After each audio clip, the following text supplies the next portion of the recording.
Imagine for a moment that the unimaginable happens. A nuclear weapon explodes over London. In this documentary, we explore the devastating consequences of this catastrophe. In the simulation, we will use a warhead with a yield of 750 kilotons. That's a pretty powerful charge. Some US and Russian ballistic missiles are capable of carrying up to 10 charges in a single missile. Upon detonation, a fireball as hot as the sun rapidly expands, reaching a radius of 950 meters. Anything trapped inside this fireball is instantly vaporized. In our simulation, the epicenter of the explosion is at Westminster. People within that radius won't even feel anything because the nerve impulse transmission speed is slower.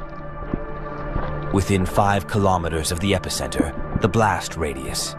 City of London, Camden Town, Kensington, Brixton. These areas will receive the most destruction. Buildings will be destroyed and debris will fill the streets, creating extremely dangerous conditions for everyone in the vicinity.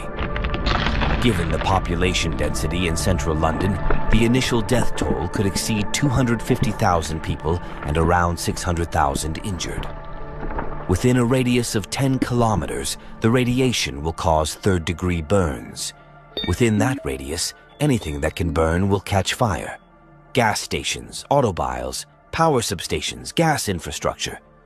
Explosive facilities will explode and amplify the effect of the devastation over a huge area, including areas from Camden to Greenwich and Islington to Wandsworth.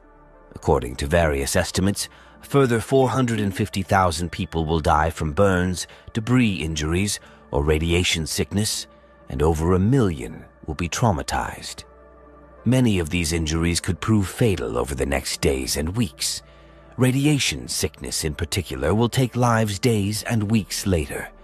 In time, about 100,000 more will be added to the death toll.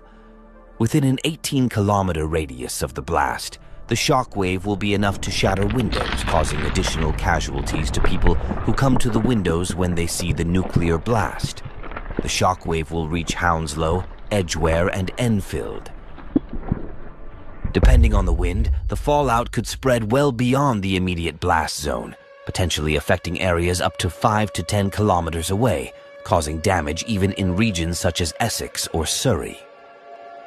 The estimated casualties in the event of a 750 kiloton nuclear bomb exploding in London would be about 850,000 people dead and about 2 million injured.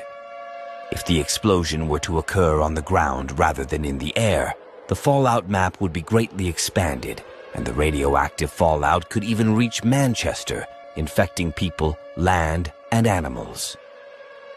The problem with a nuclear explosion in London is also that London is essentially not designed to survive such a disaster. 11 of London's 20 major hospitals would be within the blast. The remaining hospitals would be physically unable to cope with the number of victims. Many people are still alive under the rubble of the buildings, suffering burns, but no one will be able to help them. Since the creation of nuclear weapons less than 100 years ago, there have been more than 20 incidents where a nuclear-armed country was one step away from a nuclear catastrophe. You can easily find these statistics on Wikipedia. I will attach a link to this article in the description of the video. I want to call everyone to action. Nuclear weapons are a real threat to our future. Give this video a like and share it so that as many people as possible can learn about its consequences.